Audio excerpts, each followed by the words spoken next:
ล้านหมื่นล้านเขาก็มีค่าดังเราน่ะกินข้าวก็แค่อิ่มเสมอเหมือนกันหมด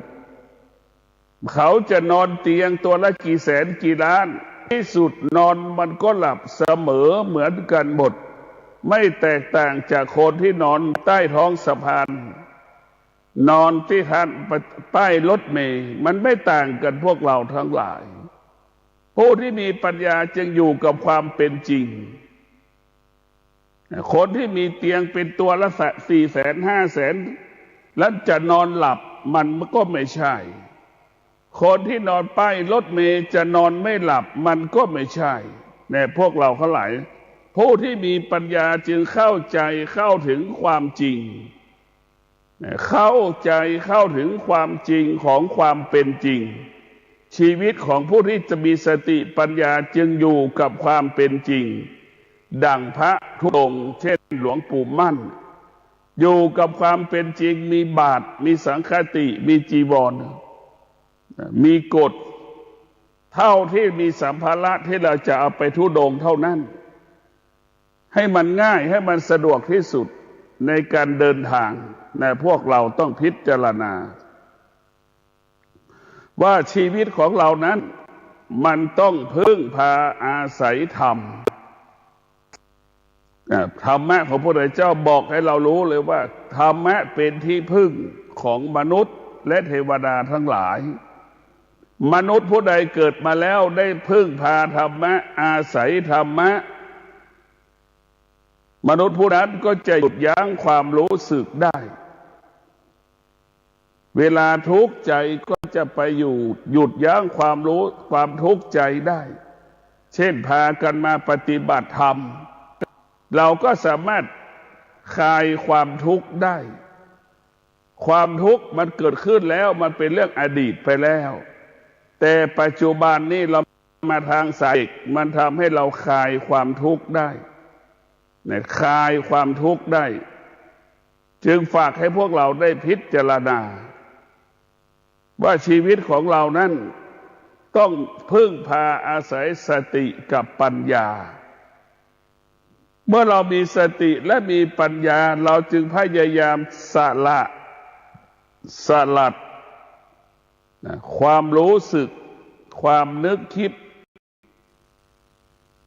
ซ้ำๆก็คือเรื่องเดิมนั่นแหละซ้ำๆถ้าเราไม่คิดจะไม่ทุกข์ที่เราทุกข์เพราะเราคิดที่เราทุกข์เพราะเราไปปรุงแต่งเมื่อเราปรุงแต่งแล้วถึงจะเกิดความทุกข์ในพวกเราทั้งหลาย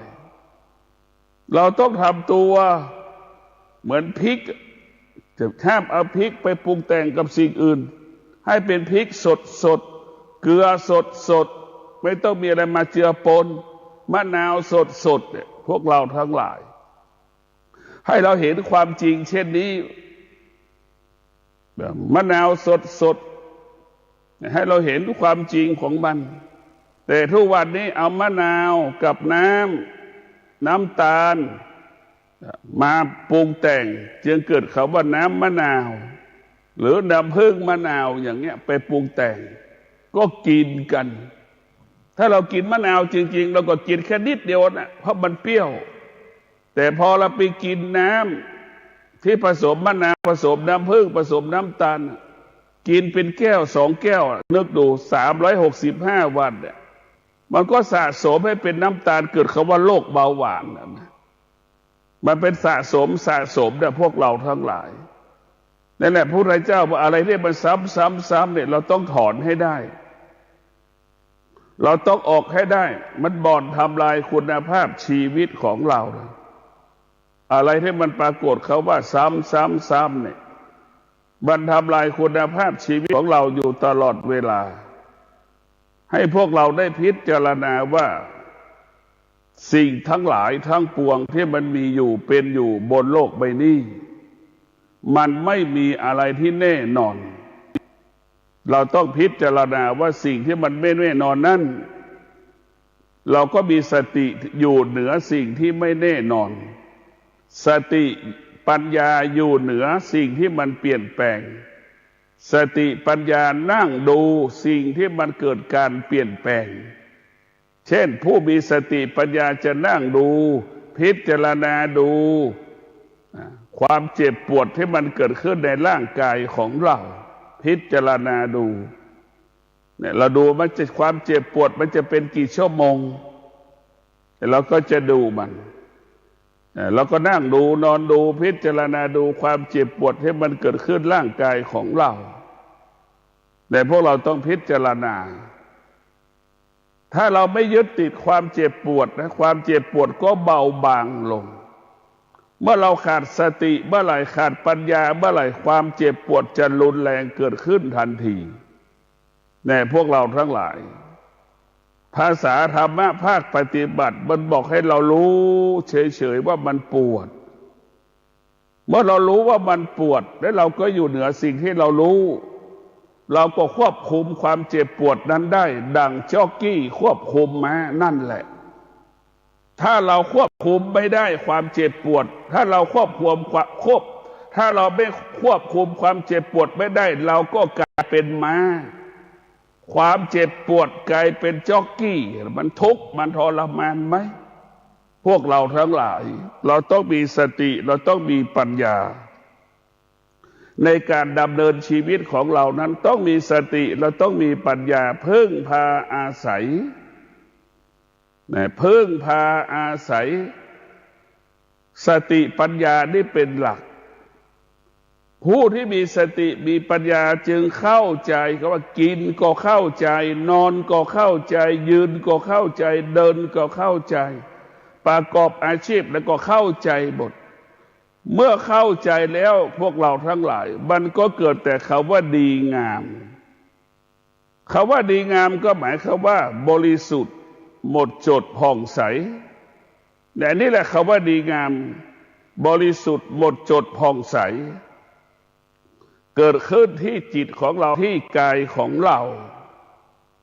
สติปัญญาจึงทำให้กายวาจาใจเรานั้นหมดจดบริสุทธิ์หมดจดบริสุทธิ์ตลอดกาลเวลานะพวกเราทั้งหลายเราต้องพิจารณาสิ่งเหล่านี้พวกเราทั้งหลายมันมีค่ามันมีความหมายมากสติปัญญานะมันก็มีค่าดังสบู่ที่เราถูกายนั่นแหละพวกเราทั้งหลายกายเราสะอาดได้ด้วยสบู่พวกเราทั้งหลายจิตของเราสะอาดด้วยสมาธิกายของเราสะอาดด้วยศีลในพวกเราทั้งหลายสมาธิเนี่ยจะต้องอาศัยสมาธิไปรักษาจิตศีลรักษากายสมาธิรักษาจิตปัญญาจึงเป็นผู้ปรับปรุงเปลี่ยนแปลงแก้ไขจิตและกายหรือปัญญาเป็นผู้พัฒนากายกับจิตให้เป็นหนึ่งเดียวกันแด่พวกเราทั้งหลายเพราะเราต้องมีสติพิจารณาการมีชีวิตอยู่นั้นเป็นสิ่งสำคัญดังคำว่าอยู่ได้ด้วยความเข้าใจเมื่อเราอยู่ได้ด้วยความเข้าใจเราก็อยู่เหนือสิ่งที่เรารู้แล้วก็ละสิ่งที่เรารู้เราไม่ตามรู้ไม่มีเหตุไม่มีผลไม่สงสัยสิ่งที่เรารู้นี่คือเข้าใจเมื่อเราเข้าใจเราก็อยู่เหนือมันนะพวกเรามันไม่สามารถทำให้กายกับจิตเราสะเทือนและหวั่นไหวได้เราเข้าใจเนี่ยเราจะอยู่เหนือสิ่งที่เรารู้สิ่งที่เรารู้ไม่สามารถทำให้กายกับจิตเรานั้นเศร้าโศกเสียใจสะเทือนหวั่นไหวได้สติปัญญาจะทำให้กายเรามั่นคงทำให้จิตเรามั่นคงในการรับรู้เรื่องต่างๆหรือสิ่งต่างๆภายนอกในพวกเราทั้งหลายสิ่งต่างๆภายนอกไม่ทำให้สะเทือนและหวั่นไหวได้แต่พวกเราต้องพิจารณา เราต้องพิจารณาตั้งแต่เราเกิดมาเรามีสติเรามีปัญญาเราต้องพิจารณาตั้งแต่เราเกิดมาเราเป็นผู้ไม่รู้ตั้งแต่เราเกิดเป็นผู้ไม่รู้ตั้งแต่เกิดมันรู้แต่เรื่องธรรมชาติแต่ไม่รู้เรื่องสิ่งที่แต่ไม่รู้เรื่องสิ่งที่อยู่เหนือธรรมชาติมันยังไม่รู้แต่จะกินแค่นั้นแหละพวกเราทั้งหลายยังเด็กเนี่ยขนมเป็นพิษมันก็ไม่รู้เห็นไหมนี่แหละพวกเราทั้งหลายดังคนแก่มากๆเห็นไหมมันก็ไม่รู้ของเป็นพิษจะกินมันก็ยังไม่รู้เห็นไหมมันก็เหมือนเดียวกันหมดพวกเรามันไม่รู้นะเพราะนั้นการพูดให้มีสติมีปัญญาเนี่ยจะแก่ก็รู้สึกเจ็บก็รู้สึกตายก็รู้สึกในพวกเราทั้งหลายเรียกว่าเกิดแก่เจ็บตายนะมันจะรู้สึกตัวอยู่ตลอดเวลาเรียกว่าต้อนรับความแก่ความเจ็บความตายได้ตลอดเวลาต้อนรับมันได้ตลอดเวลาจะแก่ก็รู้ว่ามันแก่มันจึงเกิดคำว่าแก่ด้วยธรรมอยู่แล้วเป็นสุขนอนเป็นสุขตื่นเป็นสุขกินเป็นสุขแก่ด้วยธรรมดำเนินชีวิตเป็นสุขแก่ด้วยแก่แล้วไม่มีธรรมะแก่แล้วไม่มีธรรมหรือแก่แล้วขาดปัญญากินก็เป็นทุกข์นอนก็เป็นทุกข์ตื่นก็เป็นทุกข์ดำเนินชีวิตก็เป็นทุกข์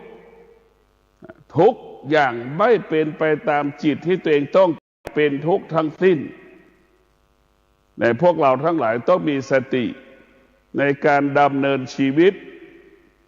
พวกเราต้องมีสติในการดำเนินชีวิตของเราต้องอาศัยสติและปัญญาสติปัญญาเราคงเปรียบเสมือนน้ำที่เราดื่มสะอาดบริสุทธิ์อย่างนั้นแหละแต่พวกเราทั้งหลายสติปัญญาเหมือนน้ำที่เราดื่มไม่มีโทษต่อชีวิตเรามันมีแต่เกิดประโยชน์กับชีวิตเราสติปัญญาธรรมะก็เช่นนั้นเหมือนอากาศที่เราหายใจสูดลมหายใจนั่นแหละธรรมะไม่เป็นสิ่งที่ไม่เป็นพิษพวกเราทั้งหลายส่วนธรรมชาติมันเป็นพิษเห็นไหมอย่างเราเผาป่าอย่างเงี้ยมันทำให้ PM ฝุ่น.25เกิดขึ้นอีกแล้วอย่างเงี้ยพวกเราทั้งหลายธรรมชาติเป็นพิษพวกเราต้องพิจารณาหลักธรรมคำสอนของพระพุทธเจ้ามันมีอยู่เป็นอยู่ในร่างกายของเราเมื่อเรามีธรรมพวกเราทั้งหลายเมื่อเรามีธรรมเราก็มีความอดทนเมื่อเรามีความอดทนเราก็หยุดอารมณ์ความรู้สึกความนึกคิดเราได้หยุดความรู้สึกหยุดความนึกคิดได้หากเราไม่มีธรรมเราก็ไม่สามารถหยุดยั้งความรู้สึกเราได้เราไม่มีความอดทนก็เหมือนหมาที่มันกัดกันพวกเราทั้งหลายเหมือนไก่ที่มันตีกันมันหยุดความรู้สึกไม่ได้มันจะชนกันจนตายงัวควายเห็นไหมไก่มันก็ชนกันจนตายหมากัดกันจนตายเราก็เห็นอาการของผู้ที่ไม่มีธรรมก็คือสัตว์มันไม่มีธรรมะก็คือมันไม่มีสติเมื่อไม่มีสติมันก็ไม่สามารถหยุดความรู้สึกได้การที่เรามีสติหยุดความรู้สึกได้นะพวกเราสติเป็นหยุดความรู้สึกเราได้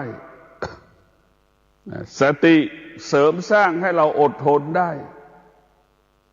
เรียกว่าสติเพิ่มมูลค่าให้กับ ชีวิตของเราสติเพิ่มมูลค่าให้กับชีวิตของเรานะพวกเราทั้งหลายสติได้เป็นสิ่งที่สำคัญที่สุดจึงฝากให้เราได้พิจารณาสติจึงมีพลังมีพลังดังอาทิตย์มีพลังดังดวงจันทร์นั่นแหละพวกเราทั้งหลายสติพวกเราต้องมีสติถึงจะหยุดสิ่งที่เรารู้ได้ถึงจะอยู่เหนือสิ่งที่เรารู้ได้เราถึงจะละสิ่งที่เรารู้ได้ในสติเนี่ยมันจะหยุดดังองคุลิมานมีสตินะพวกเราทั้งหลายองคุลิมานมีสติจึงละการเป็นโจรละโลภะโทสะโมหะละความโลภความโกรธความหลงได้ก้มกราบพระพุทธเจ้ามีสติฟังธรรมพระพุทธเจ้าจนถึงที่สุดองคุลิมานก็ได้รู้ธรรมเห็นธรรมได้ฟังธรรมและปฏิบัติธรรมจนได้บรรลุธรรมนี่แหละสตินี่แหละพวกเราจะเปลี่ยนแปลงชีวิตเรานี่เรารู้ว่าเรายากจนเนี่ยผู้ที่มีสติก็จะรู้ว่ายากจนเนี่ยมันก็จะคนยากจนก็จะมีสติเมื่อมีสติคนยากจนก็จะอดทนในพวกเราทั้งหลายอดทนเมื่อคนยากจนอดทนคนยากจนก็เป็นคนที่มีกินมีเก็บเหลือกินเหลือเก็บเหลือออมเหลือแบ่งปันคือเราต้องพิจารณานี่แหละพวกเราทั้งหลายครับสติเนี่ยมันจะบอกให้เราอดทนโดยจากคำสอนของพระพุทธเจ้านะให้เราอดทนแล้วมันจะเปลี่ยนแปลงชีวิตเราคนที่มีทรัพย์คนที่มีสมบัติคนที่มีกินมีใช้แล้วขาดความเรียกว่าขาดสติเมื่อขาดสติมันก็ใช้เงินเกิดมาใช้เงินที่สุดเงินหมดขาดสติใช้เงินจนหมดขาดสติจึงหยุดรู้สึกไม่ได้ใช้เงินจนหมดจากคนที่มีกินมีใช้นี่แหละพวกเราทั้งหลายกลับไม่มีกินไม่มีใช้กลับไปขอเขาอยู่ไปขอเขากินไปอาศัยเขาอยู่ไปอาศัยเขากินนี่แหละขาดสติชีวิตก็เปลี่ยนแปลงถ้ามีสติชีวิตก็เปลี่ยนแปลงพวกเราถ้ามีสติชีวิตก็จะเป็นบวกทวีคูณขึ้นได้เลยทรัพย์สมบัติเราขาดสติทรัพย์สมบัติที่เรามีอยู่ก็หมดไปในที่สุดนี่แหละพวกเราเปลี่ยนแปลงเหมือนกันอันหนึ่งใช้อันหนึ่งได้อันหนึ่งเพิ่มอันหนึ่งลดนี่แหละพวกเราพิจารณาดูมีสติทรัพย์สมบัติจะเพิ่มขาดสติทรัพย์สมบัติก็จะลดลงเราจะเห็นได้ว่าสติเราจะเห็นได้ว่าเป็นการมันก็เป็นเรื่องการจัดการบริหารทรัพย์สมบัติมีสติสมบัติมันจะเพิ่มขึ้นขาดสติสมบัติจะลดลงมีสติใช้สมบัติเกิดประโยชน์ขาดสติใช้สมบัติไม่เป็นประโยชน์มีสติใช้สมบัติเท่าที่จำเป็นแต่คนขาดสติใช้ทรัพย์สมบัติสุรุ่ยสุร่ายซื้อสิ่งของวัตถุสิ่งของต่างๆเป็นสิ่งไม่จำเป็นก็ซื้อนี่แหละพวกเราทั้งหลายผู้ที่มีสติผู้ที่มีปัญญาจะเห็นแต่คำว่าความจริงความจริงก็หมายถึงประโยชน์เราเรียกคือความจริงนะพวกเราทั้งหลายประโยชน์ทั้งหลายคือความจริงทั้งสิ้นเป็นเรื่องของความจริงเราต้องพิจารณาว่าประโยชน์คือความจริงเราจะต้องพิจารณาอยู่ตลอดเวลาประโยชน์คือความจริงเราจะไม่ต้องอาศัยสิ่งอื่นสิ่งใดนะพ เพียงแต่เราจะอาศัยสติปัญญาที่พระพุทธเจ้ามอบให้กับมวลมนุษย์โลกพวกเราทั้งหลายสติปัญญาพระพุทธเจ้ามอบให้กับมวลมนุษย์โลกมวลมนุษย์โลกจะต้องมีสติและปัญญาในการดำเนินชีวิตเราจะเห็นว่าคนเกิดมานั่นเกิดมาเสมอเหมือนกันหมดเกิดมาพ่อแม่มีทรัพย์สมบัติเกิดมาพ่อแม่ไม่มีทรัพย์ไม่มีสมบัติสิ่งเหล่านี้มันแตกต่างกันพวกเราทั้งหลายมีทรัพย์กับไม่มีทรัพย์ไม่แตกต่างกันสิ่งที่มันแตกต่างก็คือธรรมะนี่แหละเกิดมาแล้วเนี่ยคนหนึ่งมีสติคนหนึ่งขาดสตินี่คือแตกต่างกันในพวกเราทั้งหลายดังเช่นเศรษฐีเกิดมาแล้วมีสติสมบัติมันก็ทวีคูณขึ้นเรื่อยๆอีกคนหนึ่งเกิดมายากจนขาดสติมันก็ยากจนลงเรื่อยๆเรื่อยๆนะอีกคนหนึ่งเกิดมายากจนแล้วมีสติมันก็มีทรัพย์ทวีคูณขึ้นเรื่อยๆเรื่อยๆอีกคนเกิดมามีทรัพย์มีสมบัติก็ใช้ทรัพย์สมบัติก็ลดลงเรื่อยๆเห็นไหมพวกเราทั้งหลายเราจะเห็นว่าธรรมะจะให้เราเห็นสองด้านหงายก็เห็นคว่ำก็เห็นหงายก็รู้คว่ำก็รู้ว่ามันเป็นเช่นไรเราจะเห็นเหมือนเราปอกเหมือนเราไข่นั่นแหละเปลือกไข่หุ้มไข่พอเราแกะเปลือกไข่ออกเราก็จะเห็นไข่เห็นไข่ขาวเห็นไข่แดงนะเห็นทั้งได้เห็นความจริงหมดสิ้นเห็นแม่ไก่เห็นแม่ไก่เห็นไก่ตัวผู้เห็นไก่ตัวเมียเริ่มผสมพันธุ์กันเห็นไก่เริ่มไข่เห็นไหมเราเห็นไก่เริ่มไข่เราก็เห็นอาการของไข่ที่แม่มันฟักไข่จนแม่จนไข่กลายเป็นไก่เห็นไหมพวกเราทั้งหลายจนไข่กลายเป็นไก่นี่แหละสิ่งเหล่านี้มันเปลี่ยนแปลงและแปรสภาพตลอดเวลาพวกเราทั้งหลายนี่แหละเห็นไข่เป็นไก่เนี่ยมันเกิดการพัฒนาเกิดการเปลี่ยนแปลงในพวกเราต้องพิจารณาอยู่ตลอดเวลาเราจะเห็นความจริงอย่างนี้จนถึงที่สุดไข่กลายเป็นไก่ตัวเล็กก็กลายไก่ตัวโตไก่ตัวหนุ่มก็กลายเป็นไก่ตัวแก่ไก่ที่มีชีวิตอยู่และไก่ตายเดี๋ยวเราก็เห็นจากไข่กลายเป็นกระดูกจากกระดูกก็ไปสู่สภาพคำว่าดินน้ำลมไฟส่วนไหนเป็นน้ำมันก็ไปสู่น้ำส่วนไหนเป็นไฟมันก็ไปสู่ของการเป็นไฟส่วนไหนเป็นอากาศมันก็กลายเป็นอากาศเห็นไหมเราจะเห็นได้ว่าสุดท้ายสุดมันก็เกิดคำว่าดินน้ำลมไฟธาตุสี่นั่นแหละเราเกิดจากธาตุสี่ท้ายสุดเราก็ไปสู่สภาพธาตุสี่แต่พวกเราทั้งหลายมีน้ำเห็นไหมเกิดจากน้ำเป็นต้นกำเนิดที่ท่านได้รับฟังจบลงไปแล้วนั้นเป็นรายการทางสายเอกดำเนินรายการโดยพระประชานาถมุนีเจ้าคณะอำเภอกัลยาณิวัฒนาเจ้าอาวาสวัดดอกจันทร์ตำบลทัตรามอำเภอเมืองเชียงใหม่จังหวัดเชียงใหม่เชิญท่านติดตามศึกษาธรรมะการปฏิบัติธรรมได้ในคราวครั้งต่อไปสำหรับวันนี้สวัสดีครับสวัสดีครับท่านผู้ฟังที่เคารพวันนี้ผมเกษตรเพชรสำริดการข่าวก้าวหน้านิวกับการทำหน้าที่รายงานข่าวที่เกี่ยวข้องกับพุทธมณฑลจังหวัดเชียงใหม่ปัจจุบันพุทธมณฑลจังหวัดเชียงใหม่ตั้งอยู่บนที่ดินราชพัสดุ190 ไร่ณบ้านโทกเสือตำบลดอยรออำเภอดอยรอจังหวัดเชียงใหม่ก่อตั้งขึ้นตามดำริของพระเดชพระคุณพระเทพมังคลาจารย์เจ้าคณะจังหวัดเชียงใหม่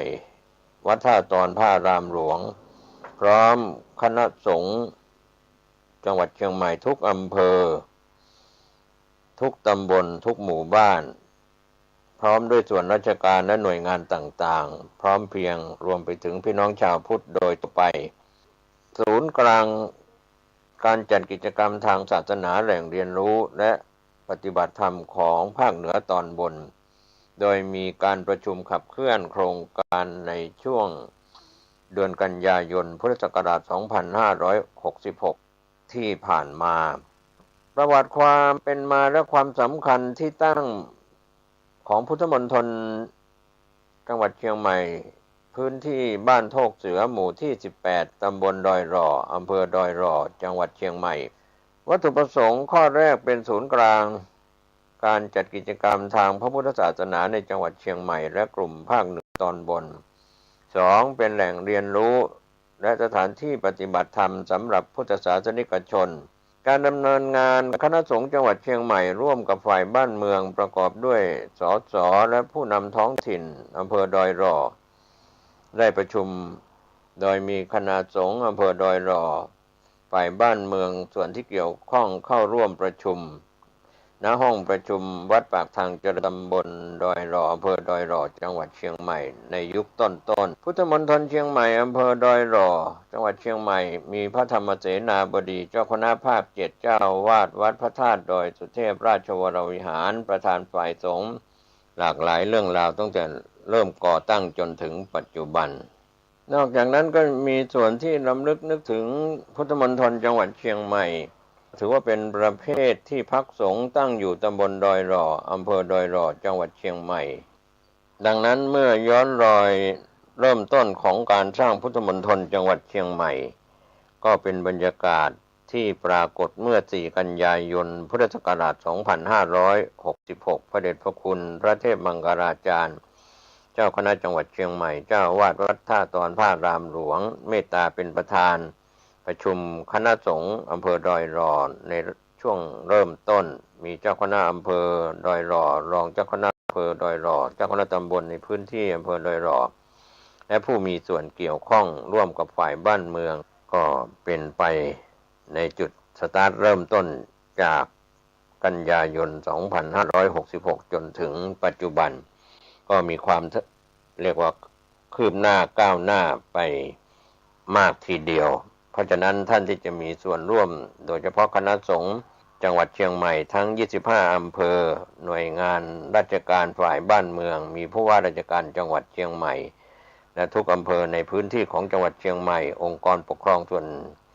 เชียงใหม่องค์กรปกครองส่วนท้องถิ่นระดับเทศบาลเมืองเทศบาลตำบลองค์การบริหารส่วนตำบล